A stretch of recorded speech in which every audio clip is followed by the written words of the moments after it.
Hello बच्चों, चलिए प्रश्न देखते हैं। प्रश्न है, स्वाभाविक अवशिष्ट तथा उपार्जित विशिष्ट प्रतिरक्षा तंत्र की व्याख्या कीजिए तथा प्रतिरक्षा प्रतिक्रिया की प्रमुख विशेषताओं का उल्लेख कीजिए।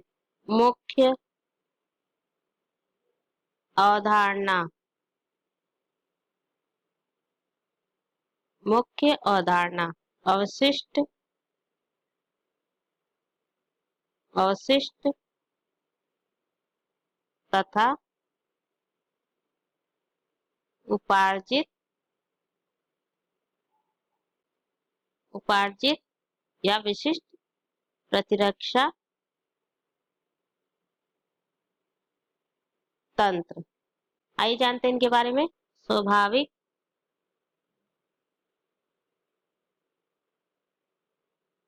प्रतिरक्षा तंत्र, प्रतिरक्षा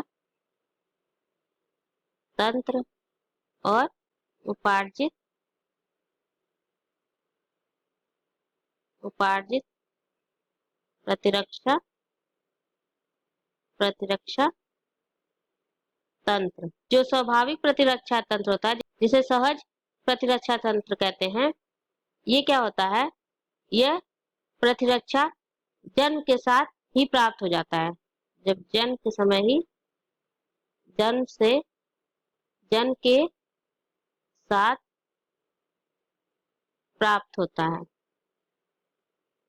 इसीलिए इसे जन्मजात या अवशिष्ट प्रतिरक्षा भी कहते हैं। जबकि उपार्जित प्रतिरक्षा तंत्र ये जन्म के बाद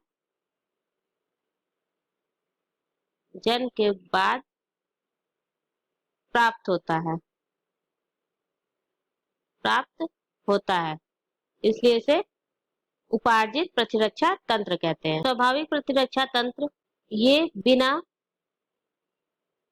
चयन के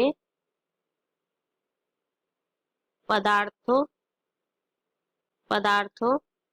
को या कोशिकाओं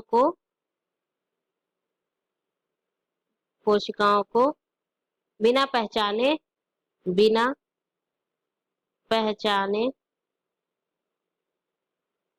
उसके विरुद्ध प्रतिरक्षण करती है। उसके विरुद्ध प्रतिरक्षण करती है। जबकि उपार्जित प्रतिरक्षा तंत्र ये रोगों को पहले पहचान कर फिर उसके विरुद्ध प्रतिरक्षण करते हैं। जो स्वाभाविक प्रतिरक्षा तंत्र होता है उसमें कौन से भाग लेते हैं? इसमें शरीर में उत्पन्न होने वाले रसायन भाग लेते हैं।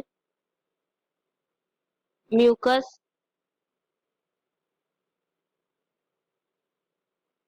लार आदि इसमें भाग लेते हैं। जबकि उपार्जित प्रतिरक्षा तंत्र में कौन भाग लेते हैं? जो प्रतिरक्षा तंत्र की कोशिकाएं होती है, जैसे टी लिम्फोसाइट्स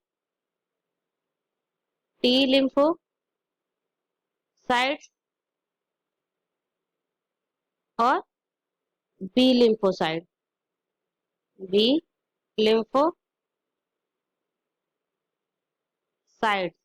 ये दोनों एंटीबॉडी बनकर शरीर को सुरक्षा प्रदान करती हैं। अब जानते हैं प्रतिरक्षा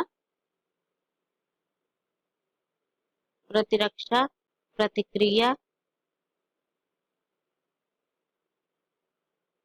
की विशेषता। इसमें क्या होता है? सबसे पहले आक्रामक को पहचानना।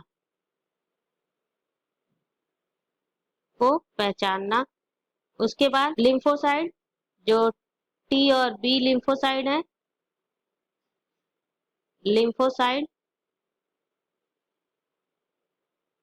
ये कोशिकाएं जो बाहरी पदार्थ या रोगाणु होते हैं, रोगाणु को नष्ट करती हैं। उसके बाद आक्रामक से बचाव, वो एंटीजन को नष्ट करना होता है। फिर इनकी विशेषता है आक्रामक से बचाव हो जाता है, बचाव, व एंटीजन, जो एंटीजन होते हैं, एंटीजन को नष्ट करना, ये इसकी विशेषता होती है। ये 4 विशेषताएं प्रतिरक्षा प्रतिक्रिया की विशेषता होती है। तो आशा करते हैं आपको समझ आया होगा। धन्यवाद।